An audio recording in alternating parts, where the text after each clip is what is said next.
Awesome. Thank you all. Please continue to put in the chat how you would spend 1 extra hour a day.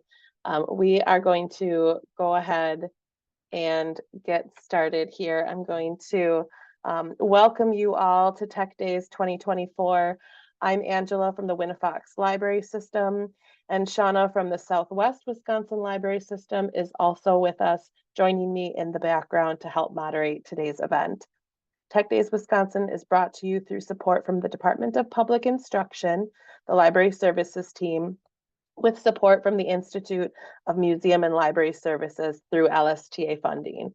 And of course, we thank all 15 of our state library systems for continuing to support Tech Days Wisconsin. Today's webinar will be recorded and it will be available on the Tech Days website later today. It will also be emailed to you. The recording will be professionally captioned and made available on the Tech Days website with those captioning on Monday. So today's webinar, our final webinar, is Trends in Emerging Tech with Laura Solomon. Okay, so I have a lot to talk about today. I have an hour and a half to do it, and I'm going to try to make sure that you don't fall asleep during that hour and a half. But before I get started with the things you really came to see, which are the emerging trends, there's a little bit of a disclaimer that I have to talk about. And I have learned this over time, and you're about to see what I'm talking about here in just a moment.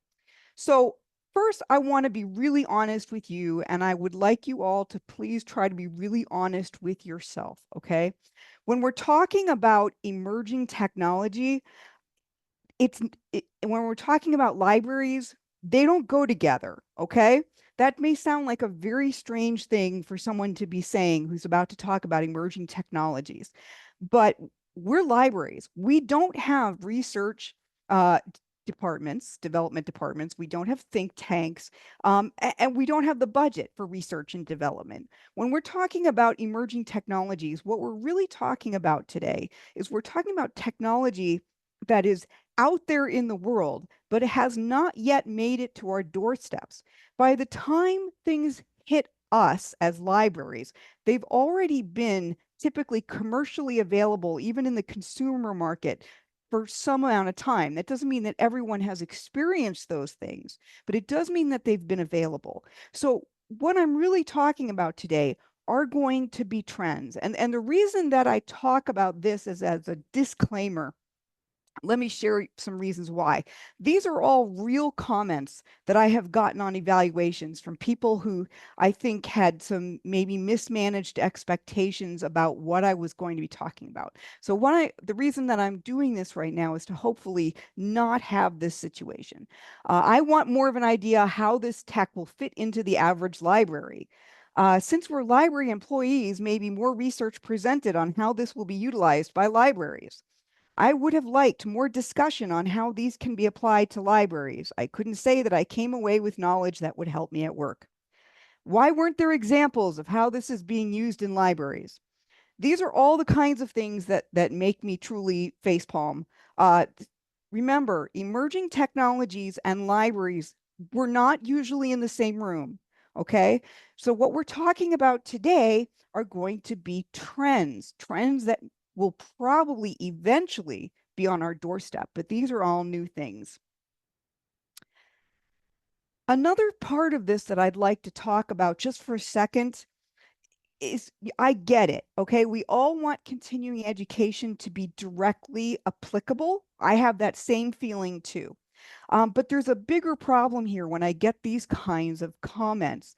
I can tell you I've been doing these kinds of sessions about emerging technology for libraries for over a decade, and not one time, not once, has anyone ever asked me, or even as a comment in the discussion or the chat, and said, why do we need insert trend here in libraries? Not one, not ever. Okay, so here's what we're going to be covering very quickly today. So we've 6 different categories that you can see here, and actually the robots are coming, and they will be coming in this presentation, but they're going to be last. So we will be talking about those. But the first thing that I want to talk about is something called phygital convergence. And you've probably quickly guessed the word phygital is simply the combination of the word physical and the word digital. And that, in fact, is where that word comes from. And for a few decades, we've basically witnessed the transformation. No, no, no. The transformation of, stop. This one's mine, folks. All right, see that? We're going to go to the next slide and just stop there for a minute. Okay, we've seen this transformation of bulky desktop computers into pocket-sized smartphones that have more computing power than the most advanced computers of the last century even had. You've probably heard people say, oh, my smartphone has more power than the computers they used to send men to the moon. Well, yes, they do. And we've seen that transformation happen, right? Some of us have seen it in real time. But around all of this really quick change, we have this new, and I hate this word because it feels very, I don't know, buzzwordy, but the word paradigm really does fit here.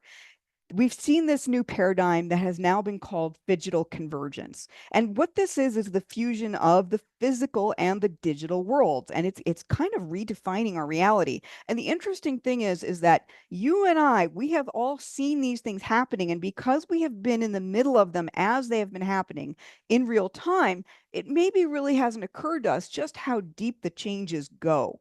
Think about physical stores seamlessly integrate with a website. You can go to a website, you can order something, you can go pick it up in the store. That's a really easy example of phygital convergence. And for us nowadays, that's no big deal, right? I can go grocery shopping. I can have Instacart bring my groceries to me. That's just one kind of example where, okay, this is something we do now. We can do all kinds of things now. We have augmented reality, virtual reality, all of these things kind of are combining into this whole idea of phygital convergence, where we're seeing all things digital combined with many physical aspects of our life.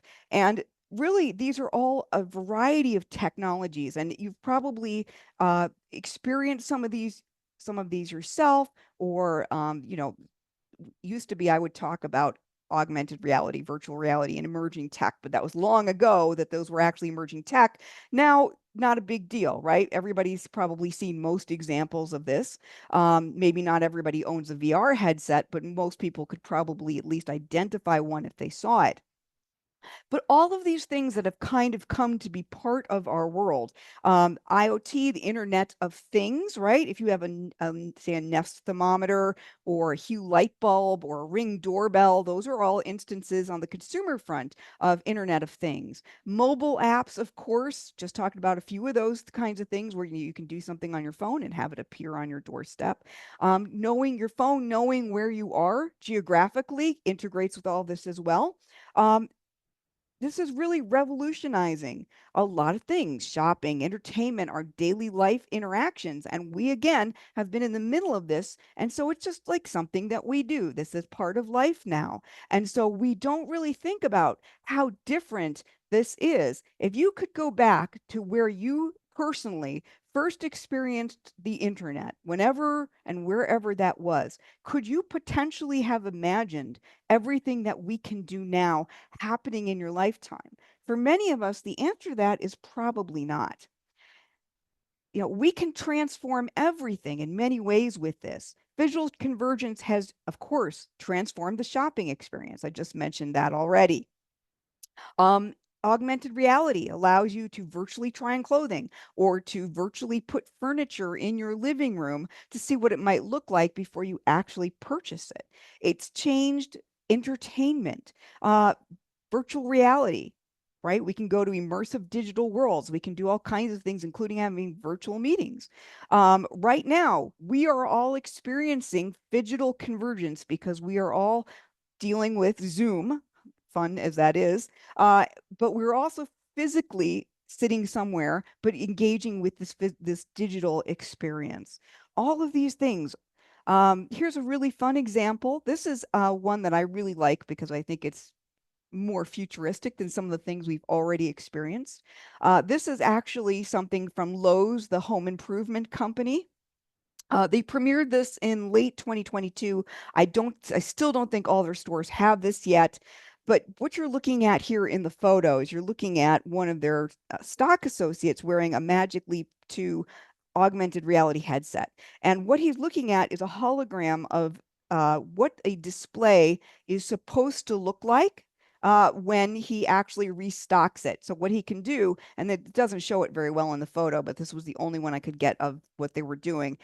Basically, he can compare by looking at the digital example what the physical example is supposed to be. So this is sort of retail adjacent, but it's really a neat idea. Think about if you could do this. At least this is what I thought about the first time I saw this. I hate shelf reading. I hate shelf reading with a burning passion. If I could use an AR or VR headset to look at a shelf and know how it was supposed to be arranged and just match things up without having to think about it, I would be fabulous. I would love that. Just one application that I could think of, but I'm very selfish that way. But it's not just shopping, it's not just retail telehealth. How many of you are doing telehealth for patrons or have maybe a secluded place for them to do that or equipment dedicated to that? Some libraries do. This is a huge industry now, telehealth. It's another prime example of phygital convergence. It's another instance where this concept is becoming normalized. This person just basically the same way that we're interacting right now using Zoom, someone is interacting with a doctor or other health professional. Another way that we're seeing phygital convergence are with instances like this. And this is something I have now seen, I think, in 2 Panera. It might be out in more than that. I'm sure it's more than 2, but it might be everywhere by now. And you folks can tell me. But they have a new palm scanning technology where customers can scan their palms when they enter, and their handprint triggers their name and their order history. And if you're into privacy, this is going to creep you out a little bit. It does me, I don't use it, but I can obviously see the convenience factor. So what that means is that employees can greet them by name, customers can see recommended items they might enjoy, and when they leave, customers can scan their palm again and use contactless payment. So maybe you're looking at this going, not something I would do, not something I want in our library, but it's another example of phygital convergence that's just happened along and like, okay, that's something that exists now. One easy example that you can use already, for those of you who are like, I have to have something that I can take back and say, we can do this in our library. This is the easiest thing you can do. What you're actually looking at right now is a photo from a store called Rose City Goods, which is in Canada. I think it's in Ontario. And they're sort of known for these really fantastic window displays. And because, of course, stores like this aren't open 24/7, they provide a QR code that you can see there in the photo so that people can scan the QR code and find out what it is. Oh, I really love that plant or that lamp. How do I get that? Really easy example that libraries can do. We are also not open 24/7. Could you put if you have the ability to do window displays, just as an example, you could have a QR code. Hey, want this book? Here is where you reserve it. Just scan the QR code. You could do this with any kind of display. It wouldn't have to be one that faces outside or that is only available when you're closed, but it's an easy way to implement this whole idea of phygital convergence. And I see someone saying we use QR codes for your programs. They're really, really easy to do. And so what does this all mean for libraries when we talk about phygital convergence? It covers an awful lot of territory. Probably after you leave today, you'll be thinking of even more examples of what phygital convergence, how it's changed your life. There's so many now that we could probably spend all day doing it. When someone reserves an item online at your library's catalog, picks it up in person, that's already phygital convergence. We've been doing that in libraries, it seems like forever, right? Books a meeting room online. That's phygital convergence. Registers for a program and then attends in person. Phygital convergence. So this is not a new idea. Maybe we just didn't have a name for it, but now it has a name. And it also really points to this idea that everywhere we're seeing more of this mesh between all things digital, all things physical, and it's all normal and pretty expected these days. We've lived through it, we've seen it, we know to, we're not scared by it, I think, anymore. I think the challenge, though, for libraries going forward is going to include some things, though. I think normalizing this for patrons, and we're libraries. We've been training patrons on new tech and new ideas forever, right? Ever since probably at least the advent of the internet. So the other piece of this, I think, is one that we've always struggled to cope with, and it gets harder and harder all the time because of phygital convergence, and that is navigating privacy and ethical challenges. If the Panera thing freaked you out, this is probably where you're nodding your head going, yep. This is something that libraries are struggling with. It's always been something that we've struggled with. Looking at our own use cases and seeing if anything's a good fit, because there may, QR codes for things may not be a good fit for how your library is set up or how your community operates. Not everything is a good fit for everybody. So there's a lot of things that we're going to have to consider here, but this is a nice baseline, I think, for some of the other things that we're going to be talking about today.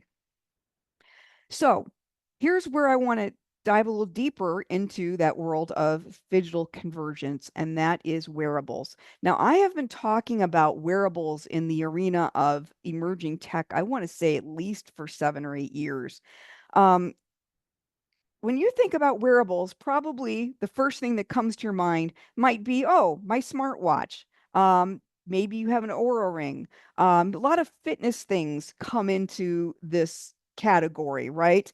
And that's been around for a while. Fitbits and its kin have been around, I think, for years now. That's not a new idea. But what we're seeing now is wearables are definitely evolving. And for some of you, you may remember this would have been 11 years ago. How many of you remember Google Glass? This started appearing around 2013, and they were the center of a fair amount of controversy. And the users of this device, and yes, that's really what it looked like, by the way, in the photo. That's not a mock-up. They were often referred to as glass holes. And because these devices could record, and people were freaked out by that. They were often banned by businesses because of this ability. Diners, movie theaters, casinos, bars, a lot of public establishments where these were popular, I'm guessing more on the West Coast, probably around Silicon Valley, were outright banning these. One woman was allegedly assaulted for wearing Google Glass in San Francisco. So there's a lot of going around with it. If you go back and look through the news stories, it's kind of a little shocking to look at that now and go, really, that was such a big deal? I mean, you can pull out your phone and record anywhere now, and people were getting assaulted for this just because if that capability happened to be on their head. Why, yes, that was happening. But what's happening now is we're seeing this again, just in a different form factor, where someone can walk into a public place wearing a video recording face computer on their head. So if you have a smartphone, you have the same ability. It's just in your hand, not on your head. So what we're seeing now is kind of a return to this idea, this format. And I want to show you, here's where we're going to see if Zoom lied to me about the video sharing or not. I have a few videos today. What you're about to see, it's about a minute long, is a man who is wearing out in real life on the streets a MetaQuest 3 headset. And this is a virtual reality headset. Some of you may even have MetaQuest headsets in your libraries. I have a MetaQuest 3 headset now, and I got it after I saw this video, and I swore I would never do what this guy is doing because I think it's kind of obnoxious. But I want to give you an idea of what it's capable of. So take a look at this.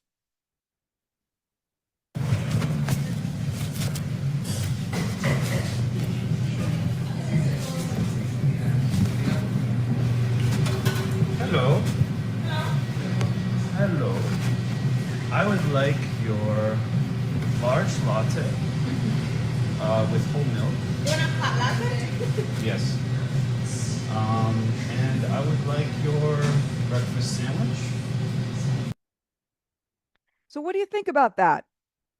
He's got the virtual menu pulled up in front of him in a web browser on the MetaQuest headset, and he's looking at that while he goes in and orders his beverages. What do you think about that? Would you do that?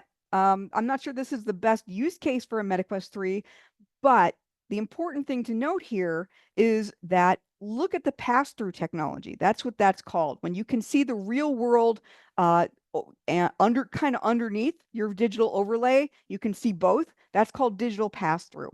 And so that's really what you're seeing here. The comments are just now starting to roll in. Seems like a waste of technology, says Sarah. Jeff says, comes across as a dork. I don't disagree. Again, not something I would do, but I do think it was, because this was when the MetaQuest 3 came out early on. So this was really a demo. And Chris, good point. It's not all that different from looking down at your phone when you're ordering. So again, phygital convergence, but also a wearable, right? So we've seen this change in form factor. Now, if you're thinking, okay, I'm going to look like a dork if I'm walking around with a MetaQuest 3 or any other kind of headset on my face, you might be interested in this. Now, I'm going to preface this with, I have a pair of smart glasses. I own them. I love them, okay? I do not own these. Now, some of you may have already seen ads for this. Angela, I just beat me to the punch. She said, I just saw an ad for these yesterday. And I may be going to these. So Ray-Ban and Meta, yes, as in Facebook Meta, have teamed up to create a pair of smart glasses. You can get these at most lens crafters. So these are very, very accessible. And these are I'll have to tell you about mine. Okay. I don't have this brand. I love mine because I don't have to worry about earbuds falling out. Like when I'm working outside, is I can listen to my audiobooks or my music or whatever. I can talk to people on my glasses because the sound is pretty good and the microphone is good. So I can do phone calls with my glasses. I use these primarily for audio. But glasses can do more than that. And in particular, these are known because right now, this is the only mainstream brand that is doing pictures and video. So in other words, these glasses are pretty much doing what Google Glass was doing, 10, 11 years ago, and people were freaking out about. But now you can go to lens crafters and get them. They're not the exception. They're pretty normalized. They look mostly like regular glasses. The ones that I have look pretty much like regular glasses. You'd have to look really closely to see that they're not. So also, you see here, right here on their little video, it says now integrated with live stream and AI technology. So that's another piece of the puzzle there. With mine, in theory, I can hook it up to ChatGPT. I haven't really done that. Kind of weirds me out, and I don't have a good use case personally for that. Can you live stream off of these glasses? Why, yes, you can. Can you do that off of your phone? Why, yes, you can.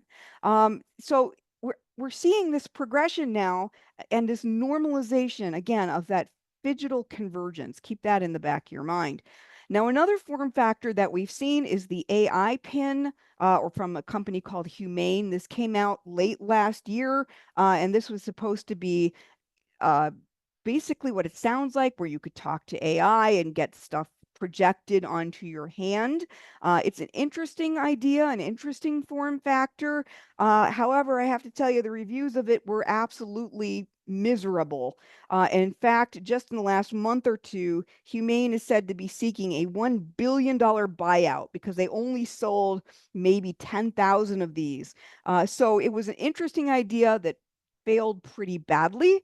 So don't rush out to get one of these if you were planning to. They may not be around much longer. Now, a newer thing that I have just seen is this little device, which is more like a pendant. And if you're thinking that we're living in the future, this might be the thing that really solidifies that for you. This is a device called Friend. This is a wearable pendant that purportedly listens to everything you say and responds to you conversationally via a chat window on your phone. So I'm going to play a little video here.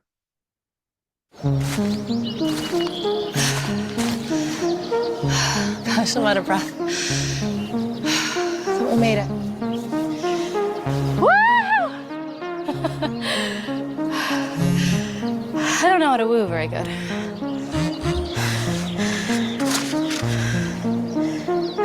That's fair. All right, let's go. Let me show you how to game, bro, okay? Oh, come on, come on. Oh, let's go! Are you serious? Come on, man. I hate this game. Take notes, baby. Oh man, you guys suck. Bro, you look like the back Let's of the go. Let's go. Dude, what? How did you do that?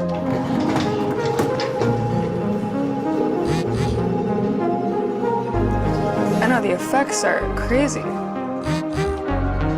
It's dank. I could eat one of these every day. Sorry, I got you messy. It's really nice up here. How'd you find this place? I don't know. I just kind of like to come up here to be by myself. I've never brought anybody else. I mean, besides her. She goes everywhere with you, right? Mhm. Guess I must be doing something right then. I guess so. We'll see.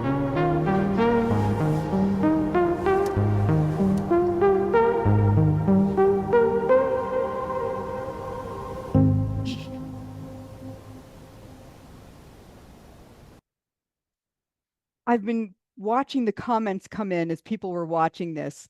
And yeah, obviously people have a lot of thoughts about this, and much of what you're saying echoes what my thoughts have been as I've watched this previously. Friend doesn't seem to do anything really except have these, sort of AI conversations with you. It's not designed for productivity. It's designed for companionship. It's much in the same way you've maybe heard about AI girlfriends. This is just an AI friend, I think. And people have lots of feelings about this. And someone said, seems like satire, dystopian, but it's an ad. Yeah. Again, think back to when you first encountered the internet. Would you have imagined this as part of our future, maybe within our lifetimes? But yeah, and people are making cultural references to things that are kind of like this.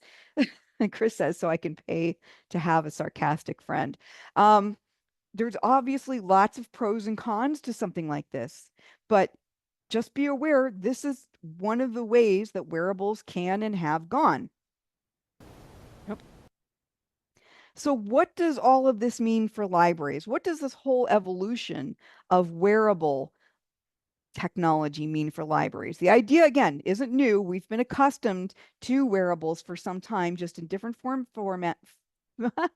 different form factors, and obviously not with this kind of intent, I think. And there's I think some really interesting discussions going on in the chat about whether or not this is good and who it appeals to. And I think that's all really important. But from the library perspective, we're going to have, not now, hopefully, maybe we have a little time, but we're going to have to consider this, because what does it mean if people are constantly talking to their devices? In the case of Friend, it's simply picking up on the ambient conversation. People generally aren't talking directly to it, but there are definitely things like smart glasses, like even the pin, other kinds of wearables.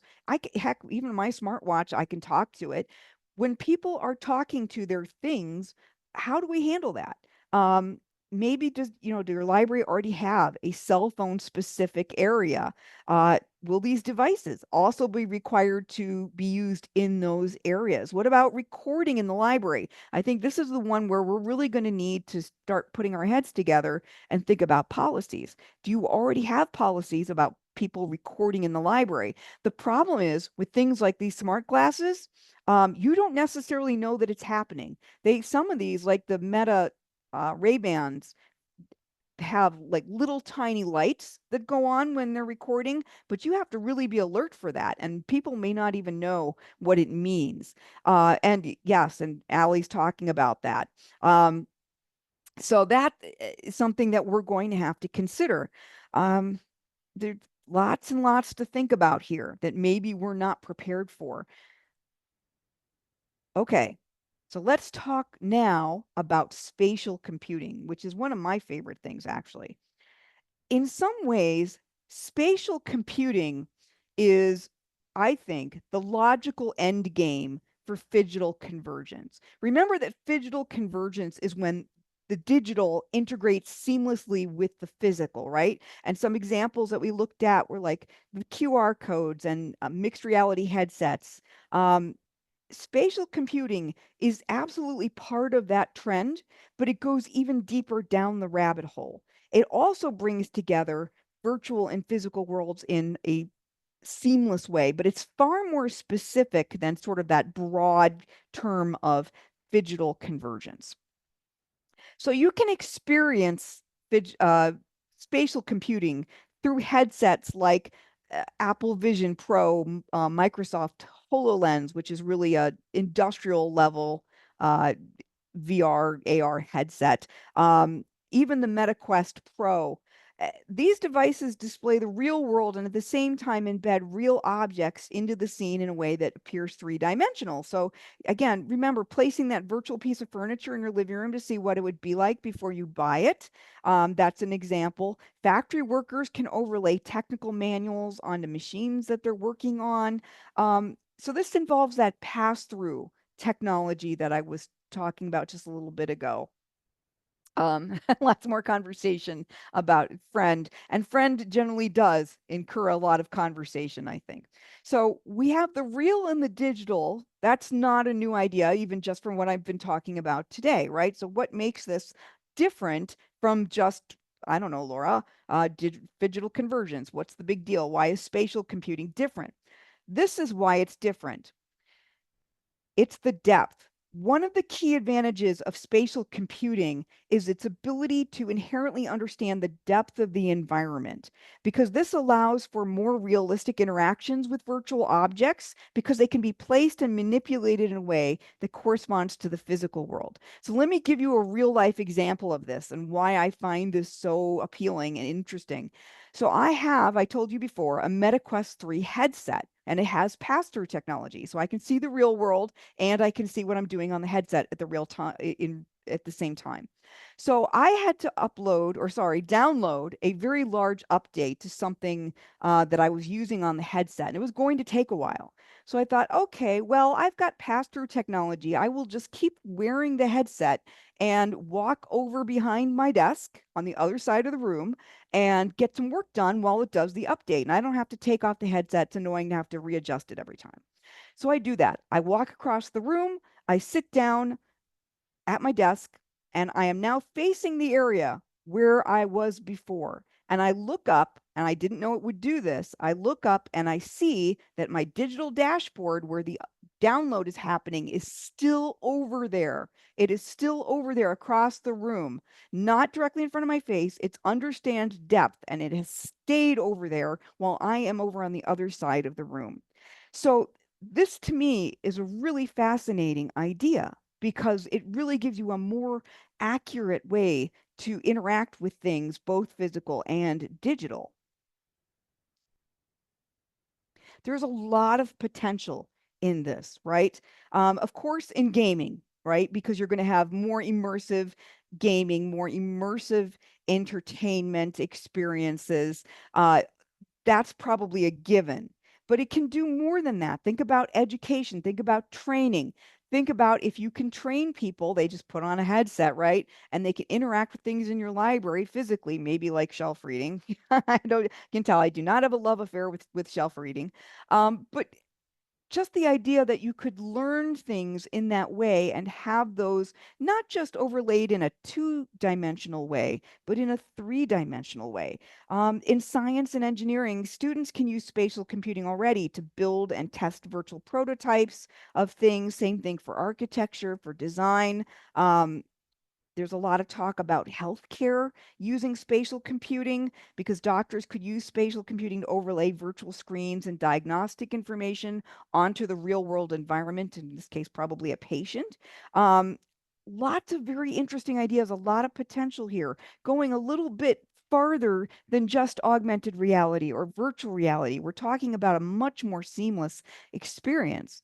Now, one of the things that you might have heard about, especially late last year, early this year, was the Apple Vision Pro, which was touted as a big deal as everything is from Apple anyway.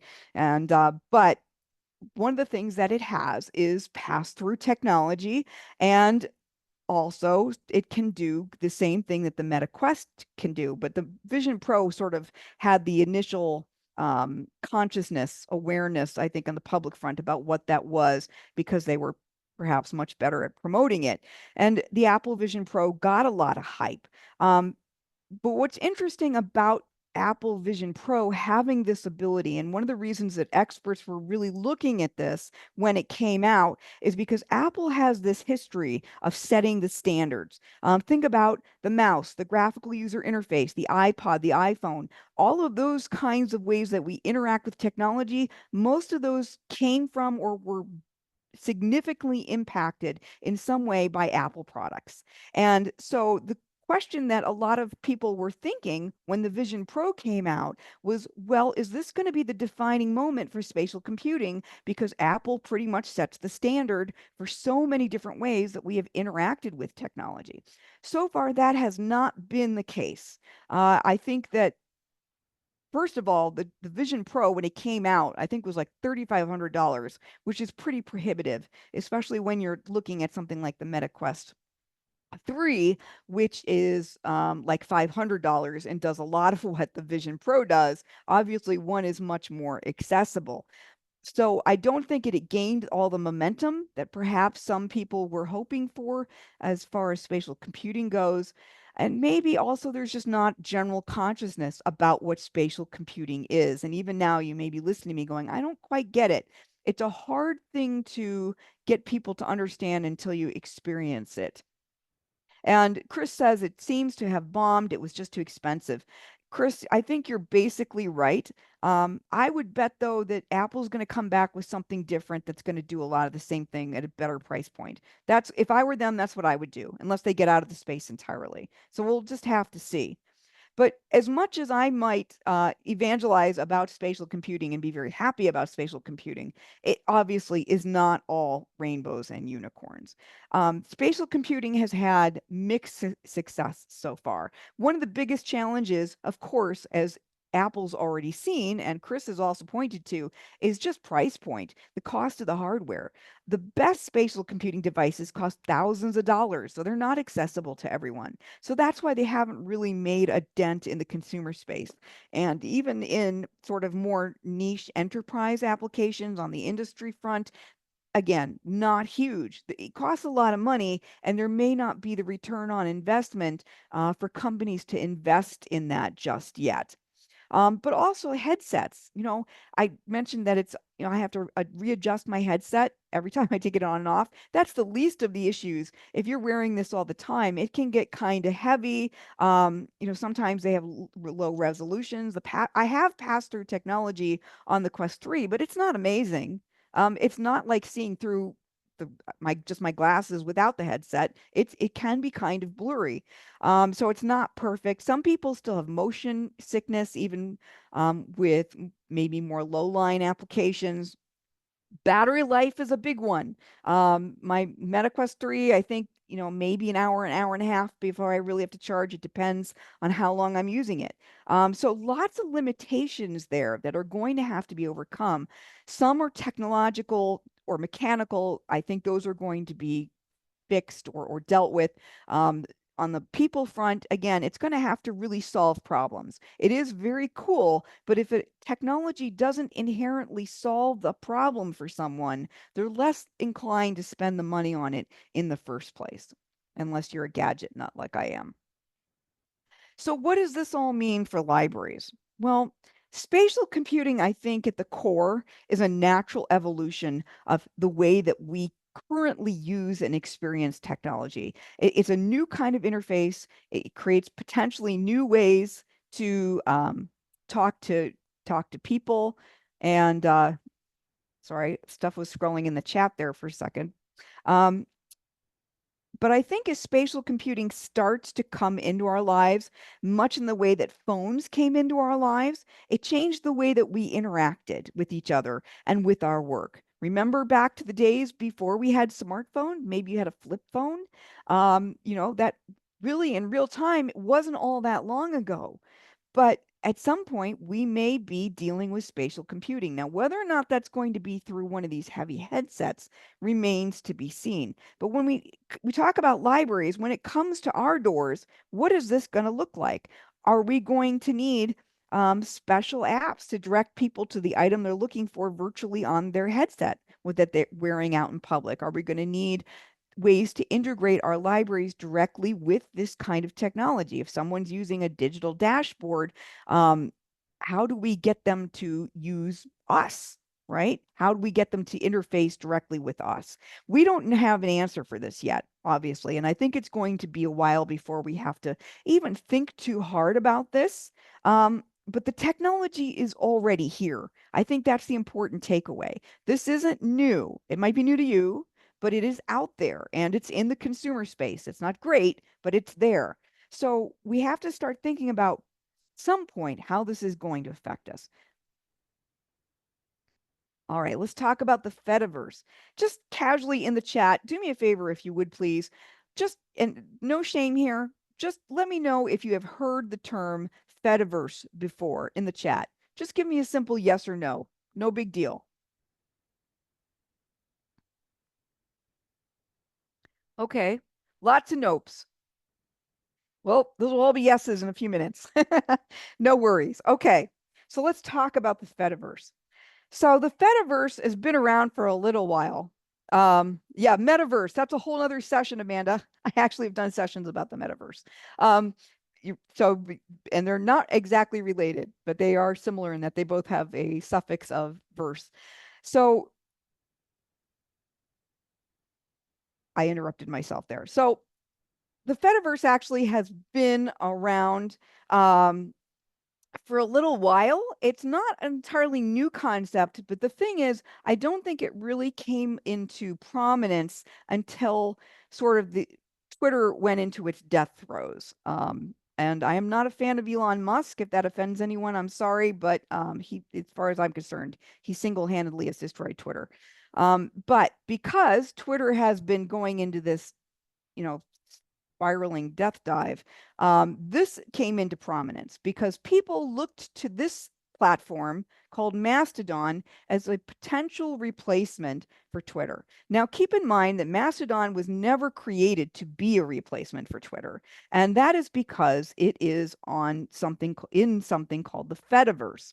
So this is where people, I think, really started to hear the term Fediverse, because what you were hearing a lot of a year or so ago was, okay, everybody needs to get off Twitter, and well, they should, but where do we go now? And the answer seemed to be in everyone's mind at the time, okay, Mastodon seems to do the same thing Twitter does. Well, not exactly, and maybe that's a whole nother session, but it is part of the Fediverse. And so people started hearing this term. And so what is the Fediverse and why does this matter so much? So most platforms, and when we talk about platforms, I'm talking primarily about social media right now, are run by a single company or a single organization. It's a single silo where your data is trapped, right? And the only way to share it with others is to have them join you in that silo. So if you want someone to see your stuff on Instagram, they have to get on Instagram most of the time, right?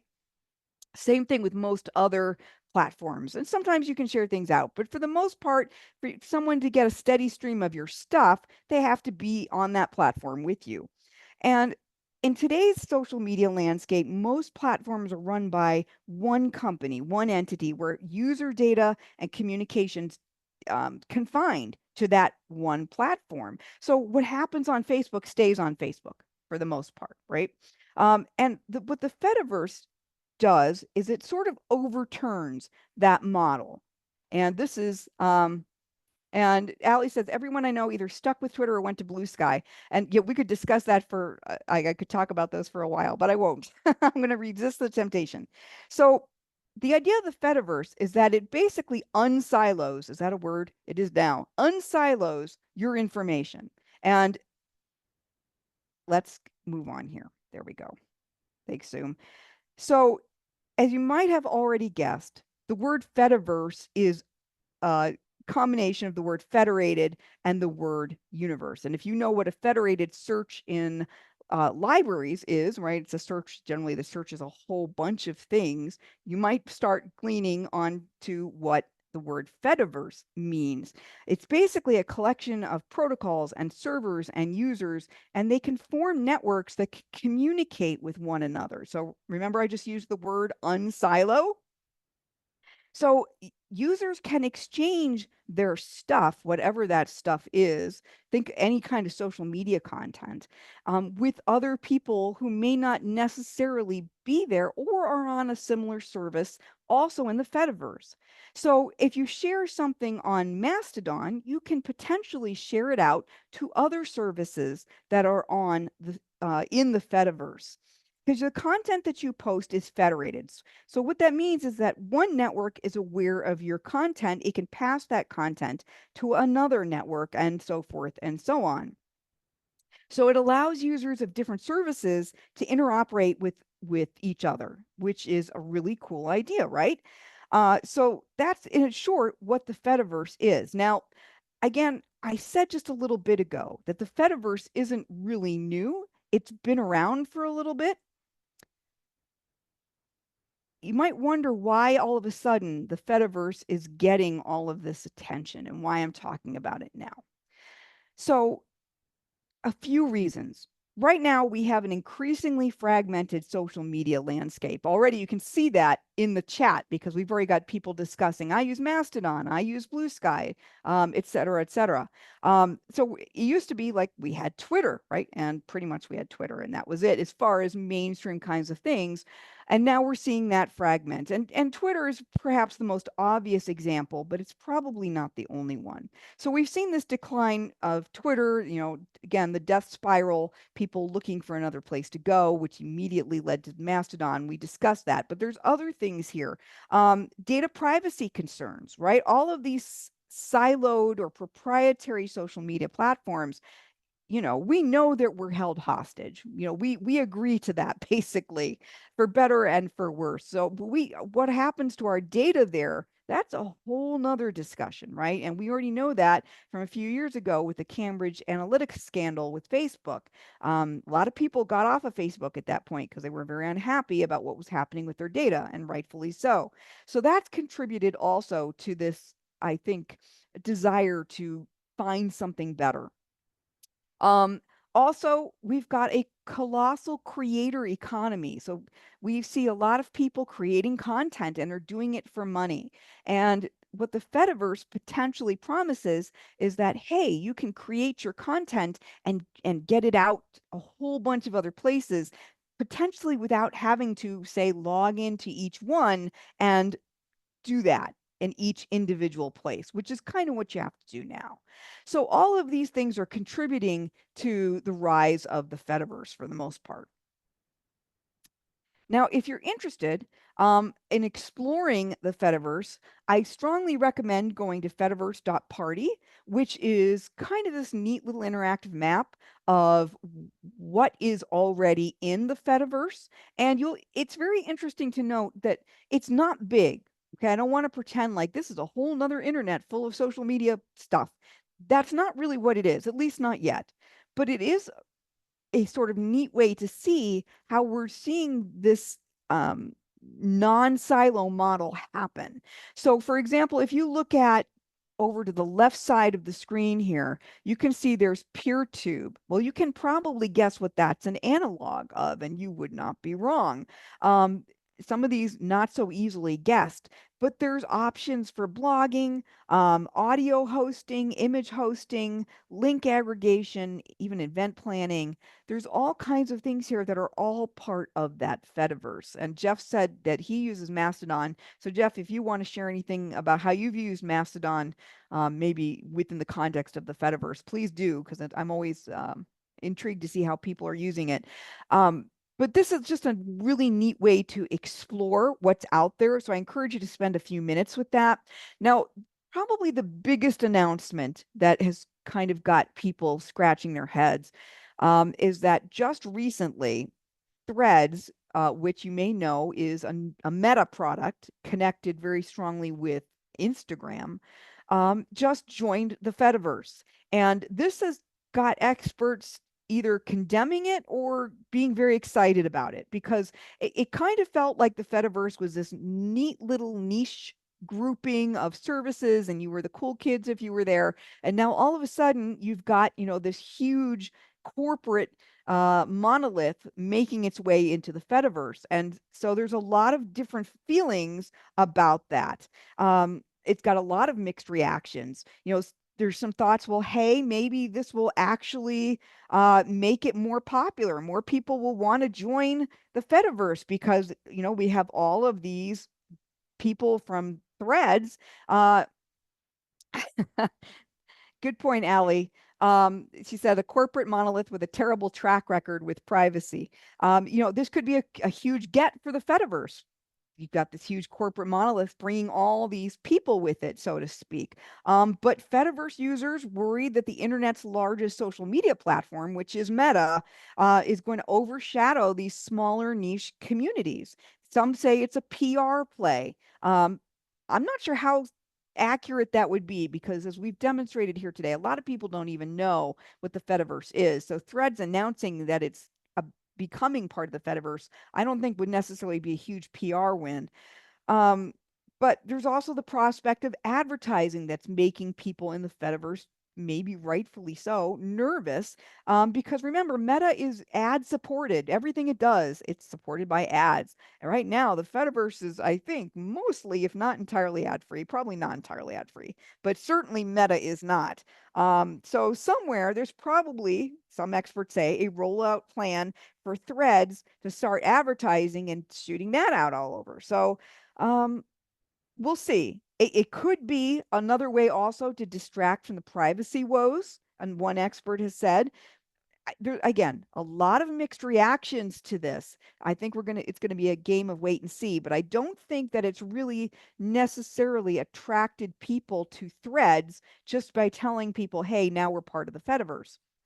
I'm not sure what the impetus was, but if you are interested in touring the Fediverse, I gave you fediverse.party, but here is a nice video also. And there's the URL. It's a nice video explanation and kind of a nice subject-based way to start finding other users. This will help you do that. So what does this mean for libraries? Right now, I think it doesn't mean jump onto any of these platforms. The ecosystem is too new for reaching patrons. I think we just showed that today. I asked you if you knew what the Fediverse was, and most of you said no. That's okay, but it does show, I think, it's a good sample size. I think it's accurate to say most people don't know what this is. So it might be well known enough someday, and certainly you could be introducing patrons to it if you're interested. I think it's more important to know, though, that the Fediverse exists and that it's growing to encompass these larger platforms like Meta's Threads. And in the future, it seems likely that libraries are going to be able to hopefully post social media content to multiple platforms at one time. We can sort of do that if you have, say, a third-party product like Buffer, Hootsuite, those kinds of things. Not the same idea as the Fediverse, because with the Fediverse, everything is inherently connected. You don't need a third-party, often very expensive product to do that. What all of this does represent right now, though, is a complete shift in how social media works. Because remember that whole idea of social media is a silo, right? All of social media is mostly a silo. The one thing that Meta has done by entering Threads into the Fediverse is they have taken some of the bricks out of that proverbial wall, and now we can see through it, which is a very interesting idea, because the Fediverse is specifically designed so that there aren't walls, that there aren't silos. So where that's going to go, I don't know. Again, this is something, remember, we're talking about trends today, not specific applications that you can implement right away. If you want to use the Fediverse, at the very least, I suggest that you explore it. Do I advocate that your library should suddenly go jump on Threads or Mastodon or any of the things in the Fediverse? No, not at all. You need to make sure that it's a good fit for your library. And I think that for most of us, unless you're maybe in an academic library, this would be a hard sell to say that your community is there. All right, let's talk about super apps. This is always a fun one. And I want to stop for just a second before I go any further. Any questions that I didn't get to? I know I've been saying a lot of things. I've been trying to keep track of what's happening in the chat. So if you do have a question, please feel free to put that in. And if I don't get to it right now, I'm going to try to have some time at the end. So don't feel like you have to talk to me this second. So I'm going to keep moving with super apps. This is a very interesting one too. So what is a super app? You might think, okay, it is an app that's super. Well, yes, sort of. It has to actually have 4 criteria. And when I give you this list, all 4 of these things have to apply. It can't be just some or most, all 4. First of all, this seems pretty obvious. It has to be usable on mobile, right? App, these days we think app equals a mobile device, right? Well, that's true. So it does have to be mobile. So that's self-obvious. It also has to offer a whole bunch of diversified services that you use every day for personal, commercial life. So think about every app that you have installed on your phone right now. Think about one app potentially that can do all of those things. That's kind of mind-blowing, right? But it's not the only thing that defines a super app. It also means that all of those apps inside of the super app have to use a common financial service. And this is where I think a lot of you might be thinking, okay, I've got an app that does a whole bunch of things for my life, but it, but this is usually the point at which you go, oh, okay, it's not actually a super app. It has to use a common financial service, some kind of transaction platform. In other words, everything has to use Venmo.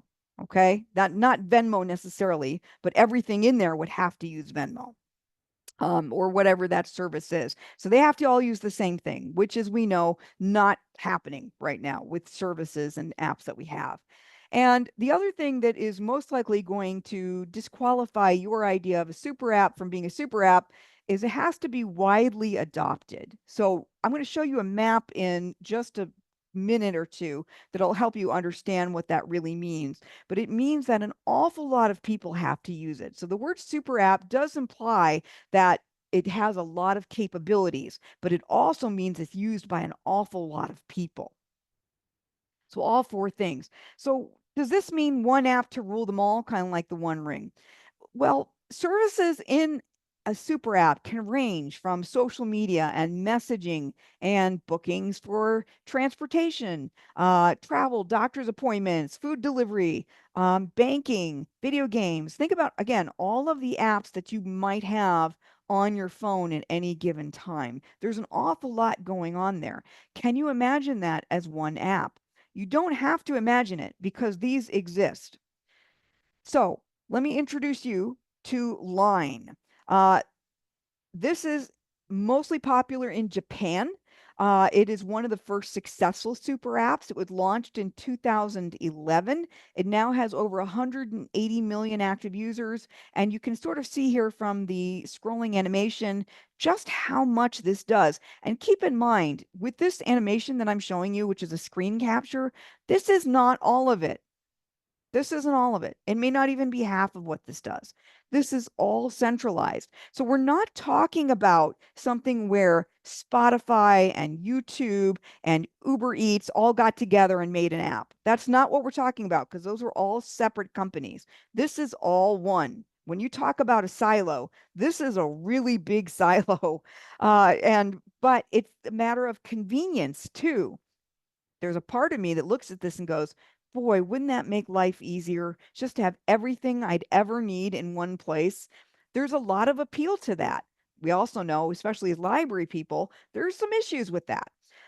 These kinds of apps, super apps, are mostly popular in Asia, but they're starting to gain traction in other parts of the world.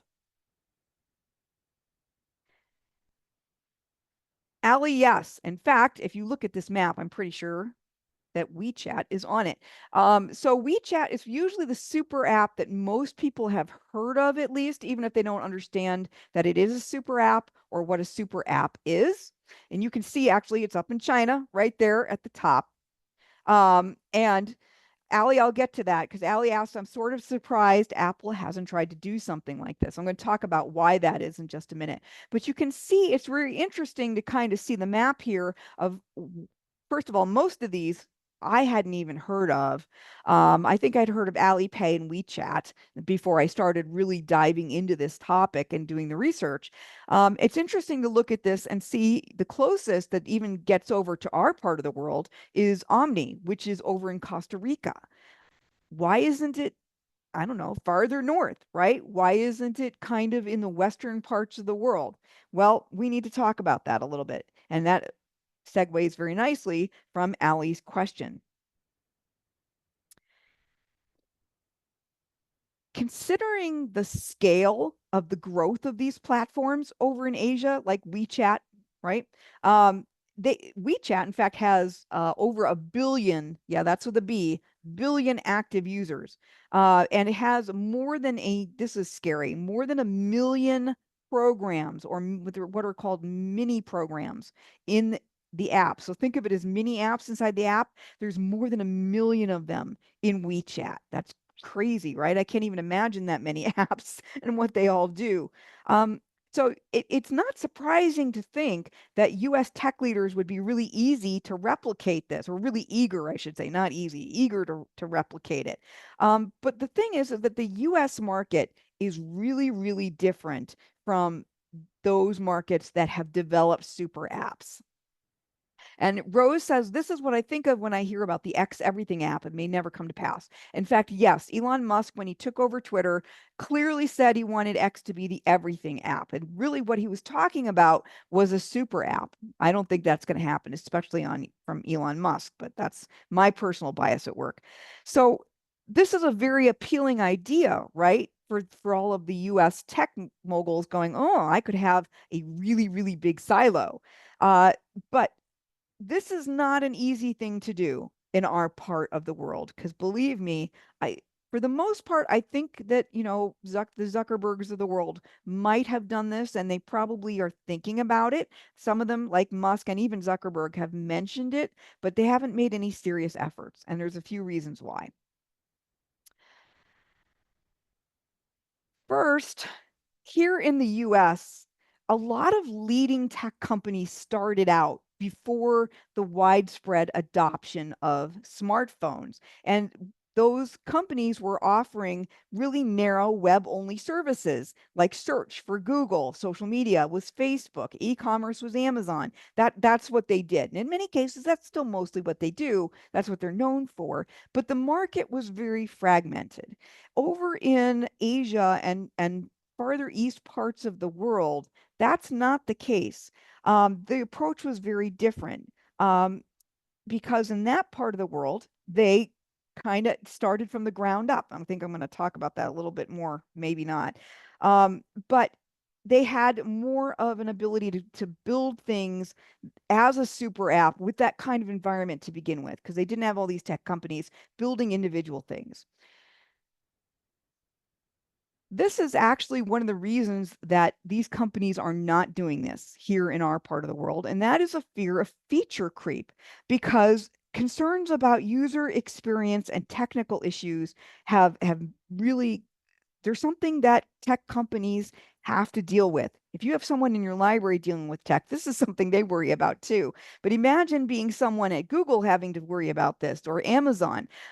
Engineers at Google have already come out and said that they're very concerned about infrastructure with Google Maps. It's already getting too big. So the idea of making it bigger and making it do more things is kind of scary for them, or at least very daunting. So that's one problem. Also, identity and money especially, right, plays into this a lot because these companies, remember, they started out as their companies like with Google. Google did search, right? Amazon does buying stuff. Their e-commerce. That's their identity. And with a super app, there's a loss of that identity because you become part of this bigger whole. But the most important piece here, I think, for a lot of companies, because let's be real, it always comes down mostly to money, and that's revenue. Most of these companies, especially when we start thinking about things like Google, they're dependent on ad revenue. What happens to that ad revenue if everything's centralized into one app instead of a whole bunch of apps or different places where they can get multiple streams of revenue? That's not a prospect that they're interested in. They're not interested in losing money. So that revenue piece of the puzzle is probably the main reason you're not going to see this anytime soon. The other part of this, and remember when I gave you that list of 4 things that a super app has to be, one common payment platform, and typically that payment platform is something you use on your phone. Here in the US, at least, we are very, very invested in physical credit cards. We're just now starting to see things like Apple Pay, Google Pay, hold your phone up to the payment little dashboard in the store and get that payment done. That's a newer thing, and you still don't see it a whole lot. We're very invested in the idea of physical credit cards. So this is another thing that's going to deter the idea of the super app in our country, simply because moving to something that's entirely digital is harder to do.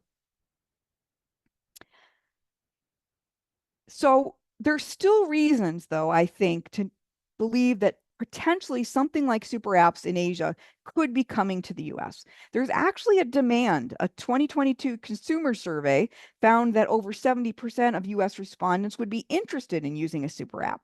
I think, again, it's that appeal of the convenience factor. Certainly, I find that idea appealing, but I'm also a little more critically thinking, so I have other concerns. So people maybe who aren't thinking that deeply about it might be thinking, oh, it's really, yep, all in one place. Give it to me. I'm ready. So it's something I think that could happen. And in fact, we're starting to see signs of this. And just like visual convergence, this is a thing that's been happening that maybe we didn't pay attention to. And that is, just reading comments I get so easily distracted by the chat. I apologize. There's lots of interesting things going on there now. But it's already happening in our apps. Have you noticed? Think about all the different things in Facebook. You've got Facebook groups, you've got Facebook Marketplace, you have Facebook Messenger, et cetera, et cetera. And Facebook has tried different things like gaming and dating and podcasts. I don't know how many of those are still going, but it has certainly dipped its toes, proverbially speaking, into the idea of an app that does lots of things. Amazon is doing it, right? Think about now Amazon can be your pharmacy. Amazon can provide telehealth. It can do all of these things. We're looking at this idea of these companies very quietly ramping up their services. Now, whether or not they want to get to the level of something like Line or WeChat, that's a whole nother ball game, and I think we just discussed why that might not happen. But they're certainly trying to move in some ways into that direction. So what we're seeing, I think, are more with that idea is we're seeing more of super-ish apps rather than actual super apps. Mark Zuckerberg and Elon Musk, as I've already said, and someone I think mentioned it earlier, are really kind of, at least publicly, like the idea of the super app, but behind the scenes, maybe not so much. So there's also all other kinds of things that need to be considered, of course. There, regulatory pressures here in the US is one, whether already legislatures aren't too keen on how big and important and kind of all-knowing these technology companies have become. So the idea of them becoming even more so is not appealing to them. Changing demographics. In fact, Jody just alluded to that. She said, is it just me, or does it seem as though the younger generations are not concerned with privacy like the older generations because they have been growing up so much with technology? That may be. I think that it's across the board, though. People aren't convinced that privacy is important. I think that's a hard sell sometimes. So what does this mean for library? for library folks. People have already been kind of discussing this in the chat. From a library perspective, though, when I think about super apps, I'm thinking about all of the things that we already have. So I think about libraries that have, for example, their own apps. That's the most obvious example here, probably. If I have a library app, does that mean it's going to be subsumed by a super app? Or the question, I also just got a question from the host asking me to repeat what feature creep is. So feature creep is when there are, for example, lots of requests for something to do more.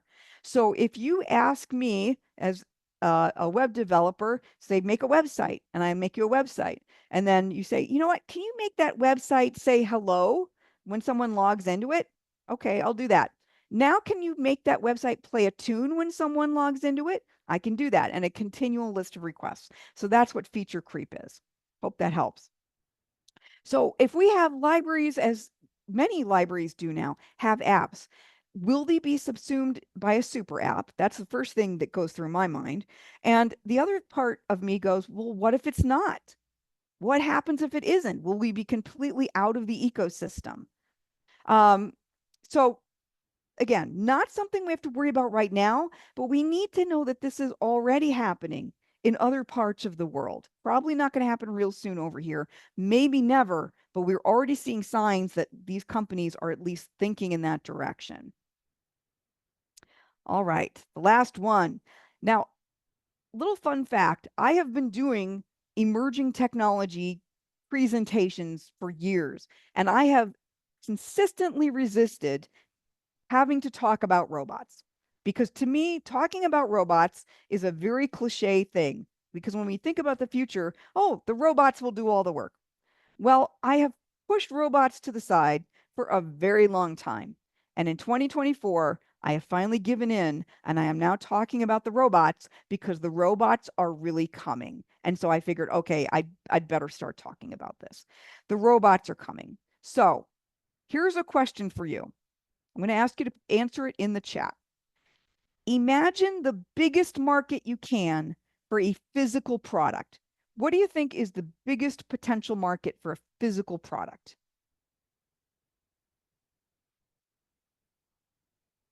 Dominique says cleaning. Groceries, says Lori.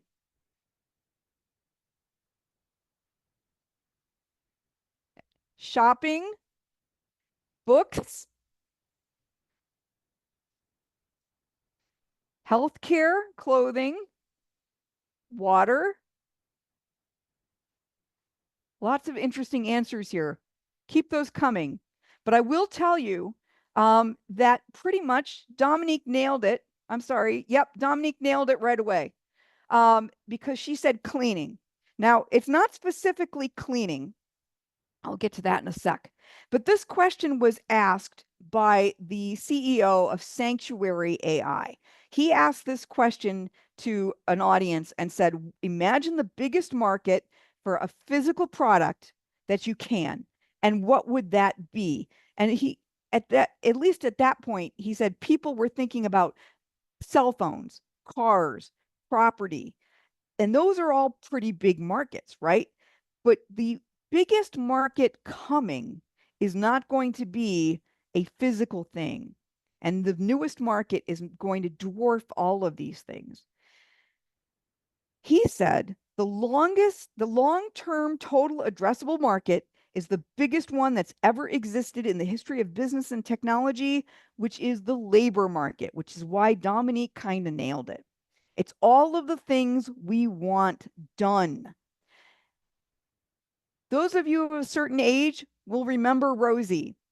Certainly, if you've ever heard someone refer to the Jetsons, she's sort of the archetype of the traditional household robot who does all of the things. And the CEO of Sanctuary AI was not able or willing to put a time frame on when a robot might be in your house doing the cleaning or the laundry or shopping or whatever. But some experts put this at 10 years or less. I'm waiting. I'm not, again, I bet there's going to be all kinds of things we have to consider, but boy, isn't that appealing. So we don't have a timeline on Rosie coming to clean our houses, but there's some really interesting things going on here. So you may have seen something like this before. This is from a company called Ocado, or Ocado. I can't even say it today. I'm sorry, Ocado. You can see here we have industrial robots that are filling up crates, and there's hundreds of these whizzing around on a grid, getting items for online orders. And in the early days of online shopping, when you placed an order, humans would dash around a warehouse or a store collecting your items. But for a few years now, at least, Ocado has been using robots to do this and distribute the products and get them out into boxes for delivery. And they're not the only firm that's investing in this kind of technology. You've, I'm sure, probably seen things like this before. This is not, probably for most of us, a new idea. But it is a very appealing idea, right? To have robots do things for us, which is why we have this idea now. Because as the lines between artificial intelligence and machine learning continue to blur, businesses are finding more ways to integrate automation into their processes. And so when we talk about emerging technologies that maybe company executives are the most excited about, this is almost assuredly going to be near the top of their list, RPA, which is robotic process automation, which is, seems to me just like a fancy acronym for having robots do stuff. But it involves training software programs to do very mundane, repetitive tasks. Stuff going on in the chat again. So forecasts predict that the RPA market is going to grow to $25 billion by the end of 2030. It's already at least no, it's bigger. It's got to be bigger because the last number I have is 2022, and it was 3 billion then. So we're looking at a very steady growth rate here, and it's a very appealing idea. And certainly, it's got to be better, right, for some processes. RPA solutions can save time and money when it comes to these kind of mundane tasks. When RPA is at work copying and pasting information from, say, a document to a database, it's going to be faster, right? If a robot does that, and it's probably almost certainly going to be more accurate, especially if it's me. And also, one of the other arguments for RPA is that high-value human talent can be applied to something else that a robot can't do. So there's a lot of appeal here, I think, for the idea of RPA. But it's very easy, I think, for us to look at that, like the Ocado robots, and go, yeah, okay, we've had those for a while. That's not scary or new. And, okay, robots, moving on. But now we're seeing things evolve, of course, which is why I'm talking about robots today. What about humanoid robots? We've had lots of robots for some time. Some of you may even have a robot in your house. If you have a Roomba, that is actually a robot. Some libraries have had a book retrieval bot. Those systems have existed for well over a decade. Those kinds of robots have been around for a while, and they're still important, and they're still evolving. And humanoid robot development has also been ongoing for some time. But it's only just recently that we're seeing major leaps. And now, of course, we have AI. And this is where things get interesting, right? Because now the potential for Rosie is much more likely, because we're not talking about very simple robots that do one thing. We're talking about robots that could potentially do a bunch of things. And if they're shaped like humans, that also allows for more things to happen. Let's see if I can get this to play. We are very excited about the Amazon relationship and what's transpired recently. We were part of their key Media Day event, and up there we demoed and showed Digit doing real work in a use case that we were testing at up in Seattle at Amazon's facilities. And very exciting that we get that opportunity to have real world experience watching Digit do real work in a facility like Amazon's, and it was very, very successful. The partnership with Amazon is one that allows us a great opportunity to expand our footprint in one of the largest e-commerce companies on the planet. We're thrilled about the opportunity to be with them and working side by side. The partnership allows us to not only work with them closely on expansion, and moving through different use cases that they have, but also allows us a great opportunity to expand and understand our knowledge of working in warehouses with new learnings and use cases that we will be working with them on over the next several years. It's an incredible opportunity for us to move forward in our partnership with them. Okay, so little more humanoid, right? This is something that's being trialed in Amazon warehouses. That's Digit. According to Amazon, it now has more than 750,000 robots, not all Digit, by the way, working what it calls, quote unquote, collaboratively with its human staff, often being used to take on, quote unquote, highly repetitive tasks. So what do you think? I see some comments about the backward knees. You're going to be freaked out by some other things coming. If that freaked you out, it gets better, I promise. So more humanoid form factor, right? So that's not just, arms putting things in boxes. Now we have something kind of humanoid looking, walking on two legs. Whoop, nope. Come on, there we go. Okay. But just like all these other trends, there's other things that we have to be concerned about. And this is probably one that we should keep at least somewhere in our heads. And this came from an article of the BBC. And it said, a union said Amazon had, quote unquote, been treating their workers like robots for years. Amazon's automation is a headfirst race to job losses. We've already seen hundreds of jobs disappear to it in fulfillment centers, said Stuart Rickards, an organizer at UK trade union GMB. So Amazon, of course, contends that its robotic systems have in fact helped create hundreds of thousands of new jobs with its operations, which includes 700 categories of new job types in skilled roles, which didn't exist within the company beforehand. So obviously some back and forth, some strong feelings about robots taking jobs. I think we all saw that one coming. I obviously can't speak to how true that is or isn't, but we're already seeing that tug and pull between the companies using robots and the people working for those companies. I have actually not seen iRobot, but I've seen people talking about it. And Lori said, eye-opening, what jobs will the future hold for those workers? And that's a really good question, Lori, and I don't know, but it is obviously something of concern for all of these robots coming along. Not to the robots, I guess, for the people dealing with the robots. So some of you may have seen this. So we've already seen Digit, which is being trialed in Amazon, which had someone called those grasshopper legs, which is probably a pretty good description. Some of you may be familiar with Boston Dynamics, which is probably the most well-known robot development / think tank on the planet. They are located in Boston. They're probably most known for their robot Atlas, which it also has been around for at least a couple years and does walk on two legs.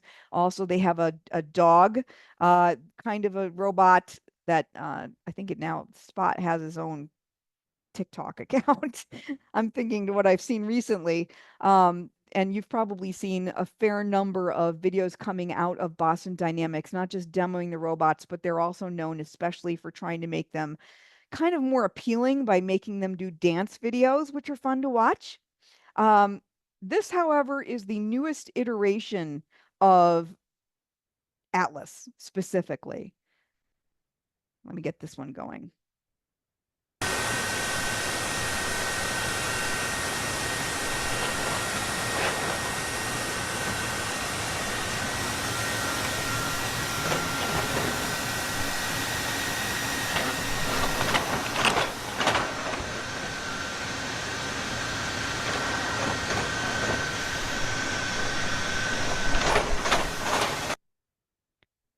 So that was really short. Oh, I already see the reactions coming in. Kristen says, oh no, oh no, oh no, no. Kelly says exactly how I rise in the morning, LOL. Allie says, you were right, that leg thing was worse. Allie says, does the military also do work with robotics? I can't imagine that they don't, Allie. The first time that I saw this newest version of Atlas. Because if you go back and look at the older versions of Atlas, Atlas does not do that with the legs. And Jill says it is kind of unnerving. Yes, it is. But I think that what they're doing makes sense. And here's a quote directly from Boston Dynamics about this newest version of Atlas. And they say Atlas may resemble a human form factor, but we are equipping the robot to move in the most efficient way possible to complete a task, rather than being constrained by a human range of motion. Atlas will move in ways that exceed human capabilities. So it is creepy, but it does make sense because they're not limited in the way that humans are. But of course, then, and I've already seen the callbacks to like Terminator here in the comments. Of course, we get into kind of creepy territory because we're looking at something that is basically on the face of it humanoid and does not move like a humanoid. And Allie says, I get that they don't want to be bound to the physicalities of human motion, but also why make it look human at all?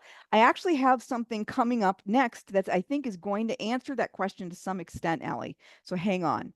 So we've seen Digit, we've seen Atlas. I don't know what version of Atlas that is, but it's the newest one. And now let's take a look at another much more humanoid robot. And this, I actually just saw this last week. For those of you who are on TikTok, you're going to be familiar with News Daddy. News Daddy is a newscaster, but a Gen Z newscaster. He is easily, without question, the most popular newscaster on TikTok and has millions of followers. Lots of people get their news from him. He has a very Gen Z style. Please don't be put off by that. Pay attention to the comments or the content. Okay. I have to move things around in my Zoom interface a little bit. Hang on just a sec. Humanoid robots in your house is no longer a thing of the future because 1X have just shocked the world by releasing the first look at Neo. Neo is designed from the ground up to be a consumer robot. In other words, your ethical slave. Yeah, anything you want it to do around the house, chore-wise, it'll do. Unload the dishwasher, make the bed, hang up the laundry, kiss you goodnight, oil you up. I mean, the possibilities are endless. And to make Neo less intimidating and dangerous, it stands at a short king 5'4" and a skinny king at 25 kg. And if you're wondering why bro's looking like a roadman in a tech fleece, well, this outfit is actually to protect you from pinching or crushing your finger, you know, if you were to get physical. It can run at a speed of 7.5 miles per hour, carry a maximum of 20 kg, and has about a 2 to 4 hour runtime, depending on the activity. And I've heard this too many times. The reason it needs to be modeled after a human is because everything we've built in this world is designed for human form. More creepy, yeah, but easier. 1X is now preparing pilot Neo robots for deployment in select homes later this year. So the question is this cool or creepy? So what do you think of Neo?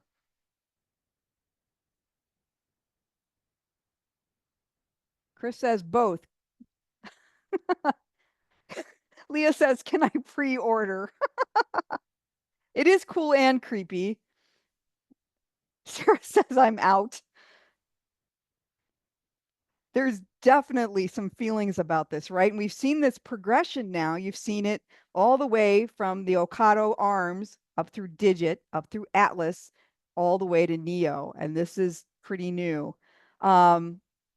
There's lots going on here in the chat. I think this is probably the one that's garnered the strongest reaction here. Allie says, I would like help around the house, but not from that. Beth says, I do like the idea of having a robot to do all those time-consuming chores that I absolutely don't want to do.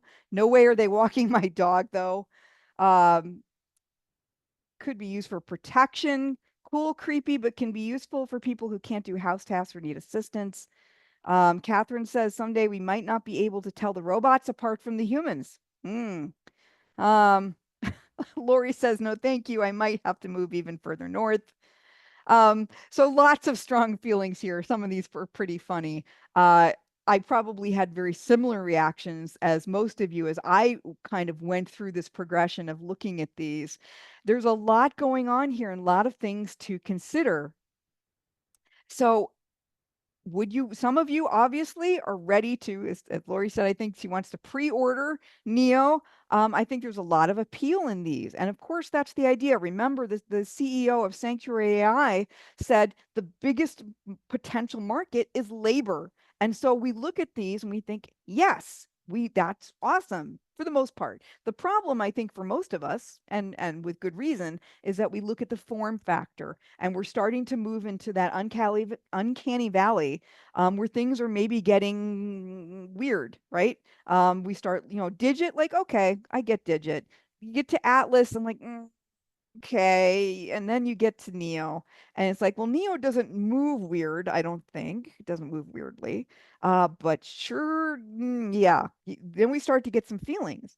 And I think that what we're demonstrating here is what all of us are going to go through as these things start to appear maybe more on our front burner rather than the back burner where these are news stories. News Daddy is reporting that the Neo could be here, within 10 years, or sorry, within a year. We're talking about other things being 10 years, my mistake. So by the end of this year, could you have a Neo? Maybe. The question I think is going to be, would you want a Neo? And how expensive, of course, would that be? And what other considerations would it, we don't know what's going on, so to speak, in the head of that thing. Lots and lots to think about. Humanoid robots. Nope. There we go.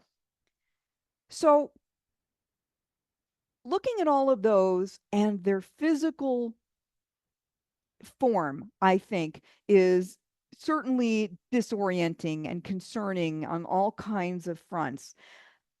This is the thing, though, that kind of makes me go and get more creeped out than even any of those. I'm looking at this picture of this robot, which is from Sanctuary AI. And the form factor is okay, not such a big deal, especially after we've seen some of the other ones. But that's not what kind of makes me, clench my jaw with this. You've heard me talk about Sanctuary AI already because you've heard me talk about how the CEO said the biggest labor market or biggest market is going to be the labor market. Lots more conversations about what these robots could do for us in the chat. But what we haven't really talked about is the fact that now we have AI and robots. When we talk about Atlas, we talk about Digit, potentially Neo, we don't know. We're not really talking so much about the AI piece, and they may not even have AI. Probably especially in the case of Digit, we're probably not talking about artificial intelligence. But now we're looking at something and other things like it that do. And that's where things, I think, get very, I'll use the word interesting. I'm not sure what else to use in this point. So Vancouver-based AI company, Sanctuary AI, that you've heard me talk about, now has what it calls its 7th generation general purpose humanoid robot. They call it Phoenix. That's what you're looking at here. And it had a week-long pilot test in a retail store where it successfully completed over 110 retail tasks. And so that, like, okay, well, good. It can do lots of things, right? That's a good thing. Okay, and I am at time, I am told. So I need to wrap up in a few minutes. So the thing is, this can learn to do tasks in 24 hours. Okay, so that's the thing that makes me antsy, is that this thing can learn. It's not just programmed to do things. Now think about Rosie. So what does that mean for us? Sorry, I went a little too far. There we go. Okay. What does this mean for us? Well, first of all, we've got to deal with the creep factor, right? I think when it comes to libraries, I think it's difficult not to let your imagination run wild. Could this potentially replace librarians or circ staff? Clearly, I think that's going to be a long time coming. So, because we don't have the money, first of all, the technology is not really there at that level for us, or even the consumer market. And the infrastructure isn't there right now. But I think it's possible that we're going to see competent robots in our lifetime that are going to be capable of at least rudimentary tasks in a library, maybe like shelf reading or some basic research. I think we could easily envision something like that. And once these are in libraries in some form, what is that going to mean? If you're in IT, you've been looking at this going, please don't let this come to the library. Please don't let this come to the library, because we already are asked to maintain everything. When it's only in the last few years, I think, that people understand that IT doesn't fix copiers most of the time. When you have robots, who has to deal with that? Who has to deal with the security? Who makes sure that the robots don't get hacked?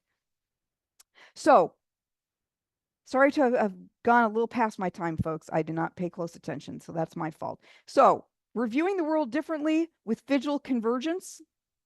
Wearables are finally hitting the mainstream. So if you want to go get a pair of smart glasses, I can recommend it, but you might want to think carefully about the features that they have.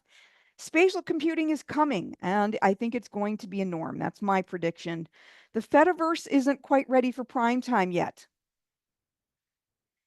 Super apps, big tech kind of wants it, kind of doesn't. Not sure we're going to get that in our lifetime either. Robots, yeah, and someone said, who wants to get together for a follow-up session to unpack the dystopian robot dreams we're all sure to have tonight? So lots going on here. Sorry to give you bad dreams. I didn't make any of this up, unfortunately. That would be easier to deal with.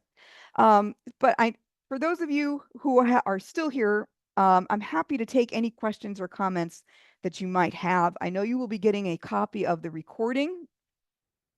I know I just threw an awful lot at you, and probably the biggest thing you'll remember will be the robots. But the question I'd like to ask everyone at the end of this kind of a session, it's really important to me, so I hope you'll answer it, is what did you see here today that made you go, oh my gosh, this is really going to impact me? What's the thing that startled you the most? What was the thing that you hope comes to libraries or doesn't come to libraries? I would love to know your thoughts on that. It doesn't have to be just robots are creepy. But when you saw it, what made you go, yeah, this is cool, or boy, this is scary? And maybe for everyone, it's just going to be the robots and I shouldn't even bother asking, but maybe there were other things. Jody says smart apps are concerning. I think, yes, there's definitely some things to think about there. I think all of these are going to require some forethought on our part. And unfortunately, libraries are more reactive than proactive. So I always hope that libraries will start thinking about things sooner rather than later. Angela says, I think there's great potential to support folks living in isolation, even with the creepiness of Friend. Exactly. There's always a pro and a con, right? Chris says, I've always wanted a pair of glasses that have a HUD, getting closer and closer. Yeah, no HUD. The closest thing we have to a HUD, Chris, is spatial computing. That's pretty much a HUD. So, but yeah, I think that a smart glasses with an actual HUD would be very cool. Beth says, I can definitely see the use for pass-through tech in the library. It would be nice to be out in the stacks with a view of the ILS. Lori says, when the system goes down, that is my worry, right? Betsy's thinking of the digital divide. Absolutely. This is, we're already contending with this with the technology we have. Maria says, I'm thinking I may be out of a job, though, to super apps. Kim says, the Fediverse was the piece that stood out the most. The potential to streamline social media communication is exciting, and it feels like an opportunity to be ahead of the game instead of a late adopter. Dominique says, the Fediverse is interesting. It will be fun to see how it grows using social media that isn't in silos. Would be interesting to see how it impacts society. Maybe no more echo chambers. Lots of thoughtful answers. Thank you. Thank you, Laura. This has been fantastic. And to all of you that have engaged in the chat as well, I think it's equally hopeful and terrifying, but better that we're aware so we can prepare for how we'll use it in our life and in our work and kind of be on the lookout for what's to come next. So as we're wrapping up here, this will be recorded. As Laura said, it'll be shared on the Tech Days website. And then you'll also see when you exit the webinar an opportunity to complete a survey. We appreciate the feedback both on this session and in helping us plan future Tech Days events going forward. So thank you, Laura. Unless you have any final words, I really appreciate you sharing your knowledge and enthusiasm with all of us. Thank you for having me, folks. No robot nightmares. Thanks for staying with me today. Thank you all. Have a great afternoon.